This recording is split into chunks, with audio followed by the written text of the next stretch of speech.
Hi everyone, today we're doing a bit of a speed paint. I'm going to be painting this Annis Hag from WizKids, D&D's Nolzur's Miniatures. And we're going to be doing a little bit of an experiment. We play around with colors. Now, this whole video is about just playing around and experimenting a little bit, and hopefully we'll give you a few ideas, whether you're sitting at home trying to paint something, or maybe you're sitting in a class of some sort, surrounded by all sorts of sci-fi material, who knows. But anyway, we'll get started by doing a bit of a zenithal prime on this. Now this is a pre-prime miniature, but that doesn't mean we can't re-prime it. So I primed it black and gave it a little bit of a downward spray with some white to give it a pre-shading effect. Now we're going to play with this a bit by using quite a few inks in this process. So let's take a look.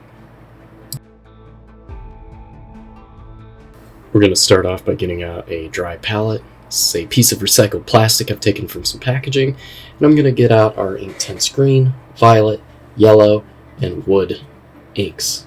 These are all from scale 75. Fantastic inks to play around with.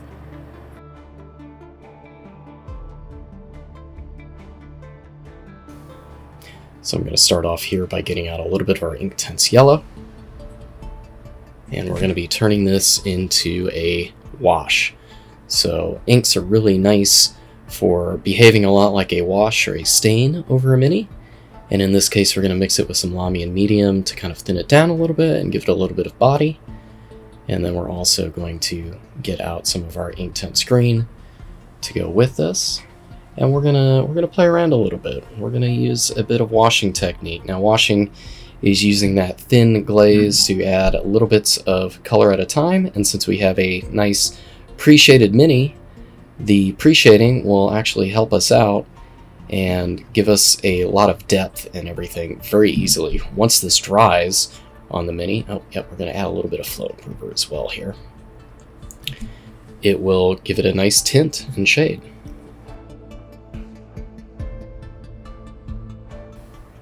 Make sure you mix that up well.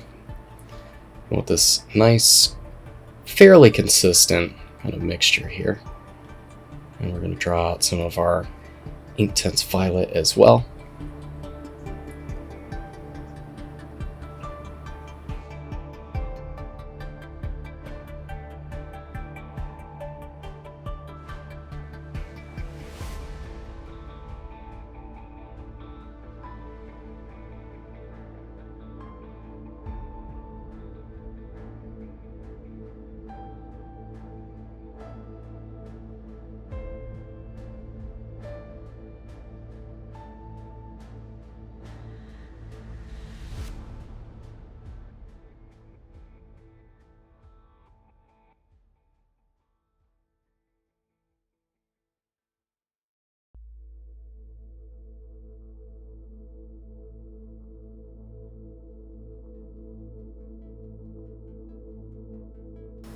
So you'll notice me going kind of full hog here. I'm just blasting this on, and you might also notice how thin the yellow ink has actually become. That white top coat is really peeking through, and that's what we want. We want the yellow to really kind of stain that top coat, but not necessarily cover it up.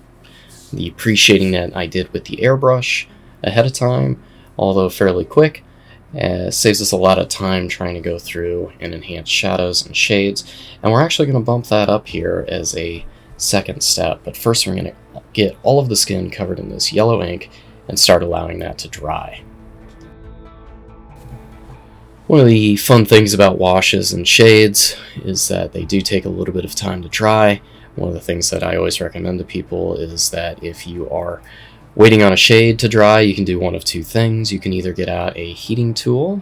I have a little shrink wrap shrinking heat tool that I like using for myself. It's nice low heat, but works out pretty well. And the other option is to just work on something else while it dries. Oh, I got a little bit of yellow there. I can still kind of wipe it off, but it's not a big deal if we get some other spots on this mini so far.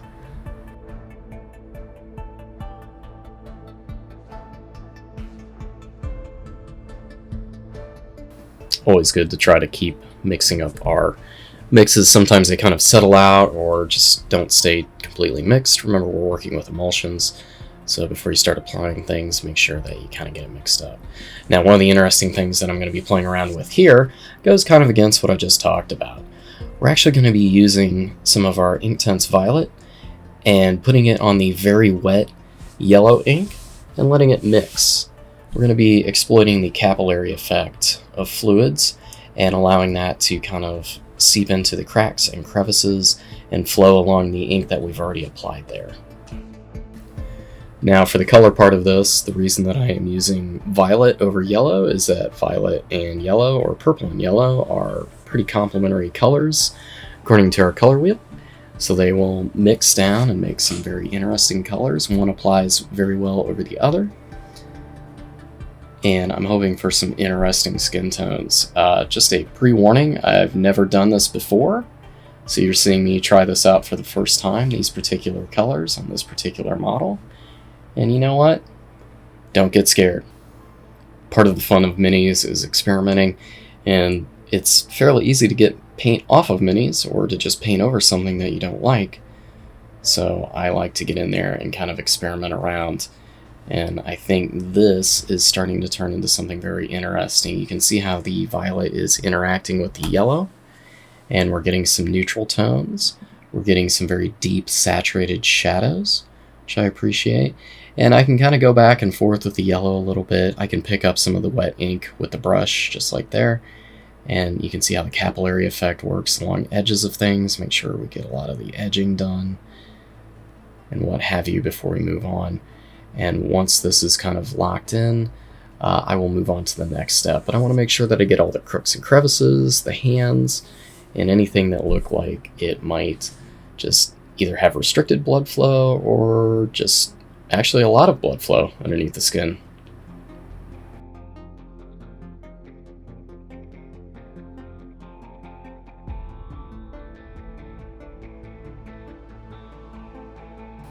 Well, in true Rainer style, I am going to go ahead and speed up part of this process. We're going to lay down a bunch of that violet ink over her skirting, her clothing, her what have you. There's a lot of rags and random straps here, and we're going to use that as kind of a base tone here, so that's kind of boring. Let's speed this up.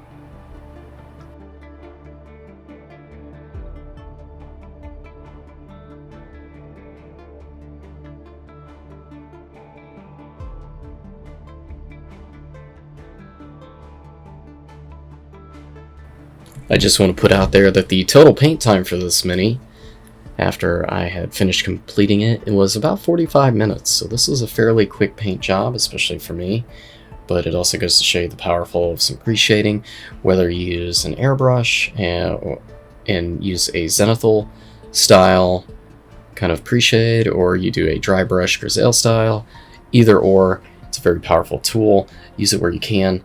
And obviously inks and washes and shades and especially speed paints and contrast paints work really well over it.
Alright, at this point I'm going to actually get out some of the wood ink. And we're going to be applying this over the skirting. Same applies here. We'll add some of our Lahmian medium. It adds a little bit of body to it. And a little bit of flow improver to make sure that it flows evenly and gets that pigment down in all the cracks and crevices. Like I said, we're going to start applying this over her clothing. So the skirt and backing here and any of the straps. And that violet undertone is going to give us a very nice base to work with. Now that violet is not completely dry, and that is on purpose. I am allowing that to kind of mix and match, and I'm being very rough. I'm being very not detail oriented because it doesn't really matter right now. One of the fun things about this kind of stylus painting is that you can kind of keep going, and if anything is wrong, go back later and fix it. Sometimes it might not look all that wrong in the end. You'll also notice that I'm reactivating some of that violet ink, and some of the white pre-shading will actually show through just a little bit. It's kind of a desired effect, although not completely intended. And I end up liking the way that it looks quite a bit.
One of the other tools we'll pull out here is some of our Inktensity Chestnut, and that ink will be applied over some of these sticks and these skulls poking out on our back.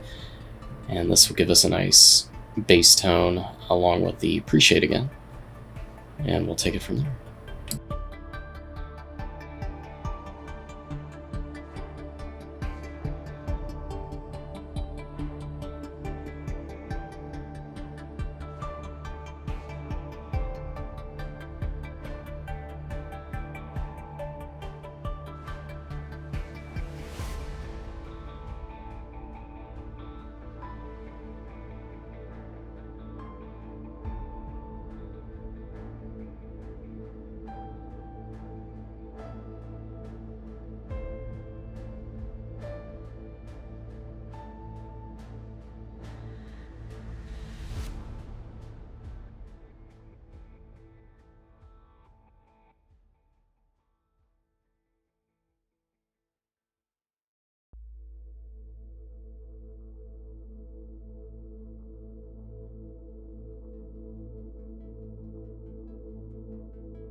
So I'm going to use some of that Chestnut ink and kind of go over some of the paler spots here on her skirting. And some of that's actually going to reactivate what's below it, and that's okay. And it's going to give us some interesting colors here. Feel free to play around with different colors, especially with reactivating and blending on the model. Do not be afraid of wet paint on the model. You can push it around until it dries, you can get it into the right spot, and worst case scenario, you can kind of wick most of it off and kind of paint over whatever you might not like.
Alright, now we're going to use a little bit of Karak stone to kind of highlight the skulls and the armbands on her. The Karak stone is going to be applied to some of the high points. I'm not going for a very bleached bone look here, but obviously some of the bone is going to be a little bit cleaner, or picked clean I should say. So make sure you hit some of the tips, some of the higher points, and that will do it. Doesn't take much.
Alright, one quick step, we're going to add some of that violet to the little flowers here growing on the skull and the top of her back.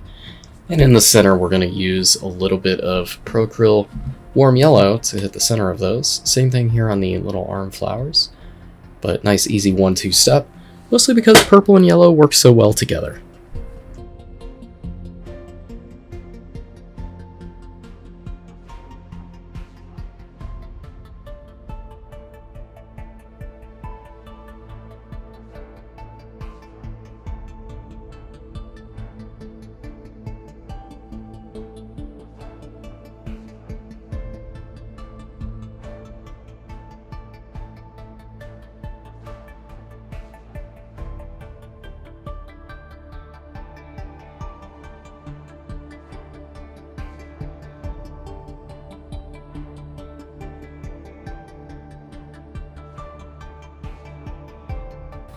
Alright, we're going to be applying our warm yellow, and then we're going to follow that up with some plum as well.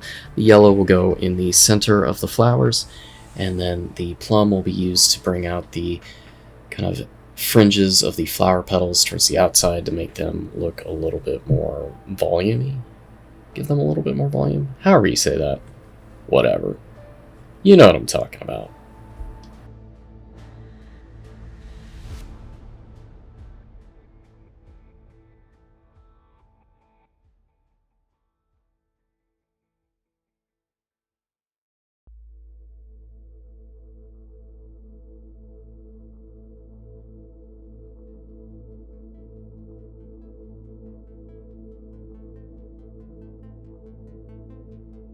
Now I'm going to use some of our previous Karak stone, as well as some of our chestnut ink again to make her hair darker, and the Karak stone to hit the warts and boils and stuff, and the ridges along her face, any kind of skin imperfections that I want to highlight, just a little dab. Doesn't take much, and we'll bring out the hair just a little bit doing the same thing.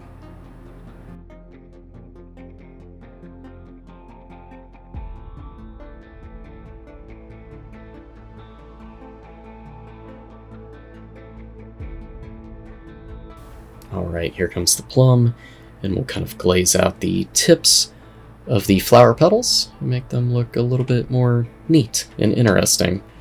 So we've got basically kind of a greenish skin tone, and we're bringing in a lot of purples and yellows.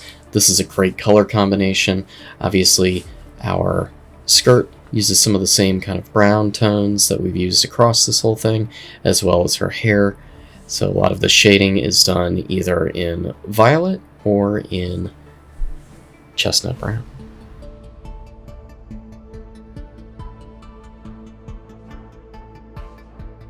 Hey, it looks like we finished painting her. Now we just need to paint the little base thing around the base. I'm gonna go back and reuse some of our inks from before. Here's some of that violet ink. We'll just slather that on, slap, slap, slap. Here we go, here we go. And then I'm gonna pick up some of that chestnut, or actually I believe this is the wood ink, and we're gonna mix that in while it's still wet, and that will give us some interesting texture, some interesting color. It's nice and saturated. I can play around with some of the yellow ink here as well. Say fuck it. Kind of liking the tone that I get.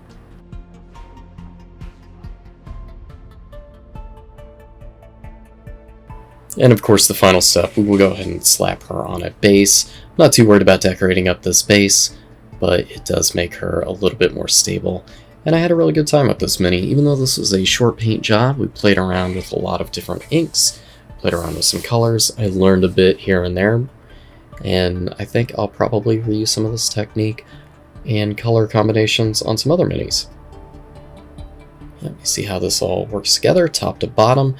We've got the same 3 to 4 colors in every area, and that makes it a nice, tight palette.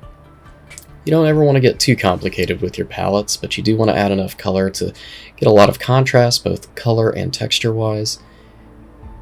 And here's a nice before and after picture. This is what we started with, this is the official art, and you can see our own take on it. I really enjoy this. This was a whole lot of fun. So until next time, thank you so much for joining me, whether here on YouTube, or if you're joining me for one of my classes. Make sure you follow my social media so you know when those come up, when and where. And it's been a pleasure. Have a great day.